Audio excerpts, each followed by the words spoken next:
As you know, Monday, May 17th marks the 50th anniversary of Brown versus Board of Education decision by the United States Supreme Court.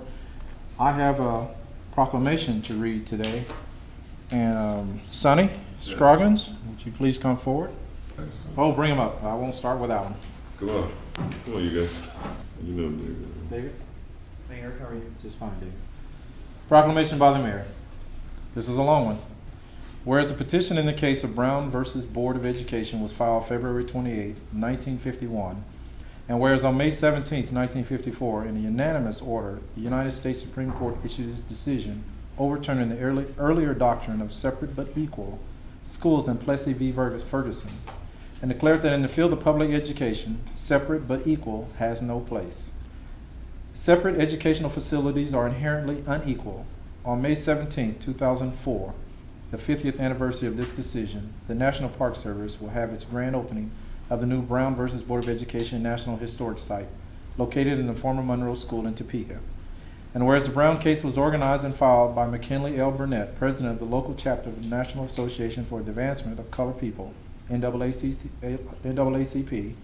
who recruited African American parents in Topeka to challenge segregation by sending their children to enroll in white schools. At that time, Topeka had 4 segregated schools as permitted by state law for cities of more than 15,000 inhabitants. The following 13 parents, who had a total of 20 children, became involved in the project and became the original plaintiffs in the case. Oliver Brown, Lena Mae Carper, Marguerite Emerson, Zella Henderson, Maud Lawton, Lucinda Todd, Sadie Emanuel, Shirley Fleming, Shirley Hodgson, Alma Lewis, Vivian Scales, Darlene Brown, and Iona Richardson. Oliver Brown, member of the St. Mark's AME Church in Topeka, and the only male plaintiff, was listed first in the case. The Kansas case was consolidated with 4 other cases from Delaware, South Carolina, Virginia, and the District of Columbia. And whereas the Kansas Committee to commemorate Brown versus Board of Education is observing its 28th annual celebration with a march, bridge rededication, and concert.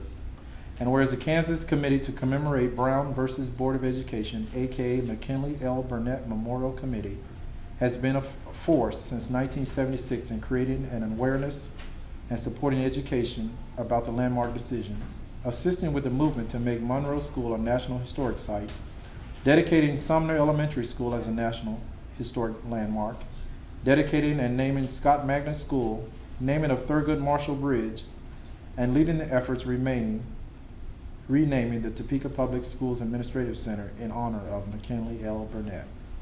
Now, therefore, I, James A. McClinton, Mayor of the City of Topeka, Kansas, do hereby proclaim that we shall join with the nation in celebrating the 50th anniversary of the United States Supreme Court's decision in Brown v. Board of Education in the City of Topeka, Kansas.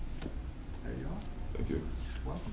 And I have a number of copies for you. Mayor, I'd like to present you with this commemorative envelope that was developed during the 45th anniversary of Brown.